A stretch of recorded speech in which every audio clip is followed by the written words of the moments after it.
Milio ya risasi na silaha nzito nzito unasikika usiku mzima wa Ijumaa kucha Jumamosi tarehe 12 mwezi Aprili mwaka 2025 huko Goma, mashariki mwa Jamhuri ya Kidemokrasia ya Kongo. Goma, mji ambao umemilikiwa na wahasi wa M23 wanaoungwa mkono na serikali ya Rwanda yake Rais Paul Kagame, umeshuhudia shambulizi lake la kwanza baada ya mji huo kudhibitiwa mwanzoni mwa mwezi Januari na wahasi wa M23. Vyanzo vya ukweli vimekamilishia TV yako kwamba ni jaribio la kwanza la vijana wa wazalendo wa Kivu Kaskazini ambao waliizunguka kwa mashambulizi mitaa ya Ndosho, Kishero, Mugunga na sehemu kubwa ya tarafa la Nyiragongo. Milio ya risasi, roketi na mizinga mizito imeanza tangu majira ya saa 4 usiku na kudumu masaa kadhaa mjini humo.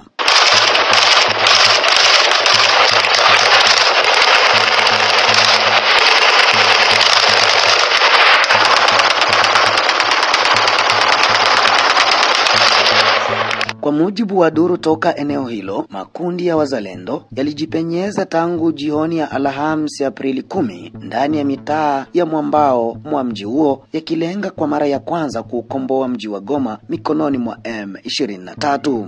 Taarifa za undani zimehakiki kuwa Goma ingehamuka chini ya udhibiti wa vijana shupavu wa wazalendo Jumamosi hii, ila kwa bahati mbaya mikakati yao iligunduliwa mapema baada ya vikosi vyao kukutana ghafla na vikosi vya doria vya M23. Papo hapo wakaanza kukungutana kwa mtuto wa bunduki na makombora makubwa.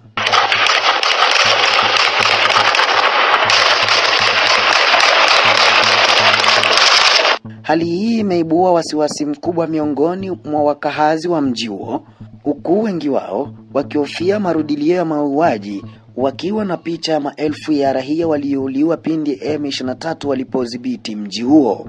Ni vigumu kwa sasa kutoa matokeo halisi ya mapigano hayo, ila vyanzo vyetu vimethibitisha kwamba ukimya mdogo umeripotiwa eneo hilo tangu kukatika kwa milio ya risasi alfajiri.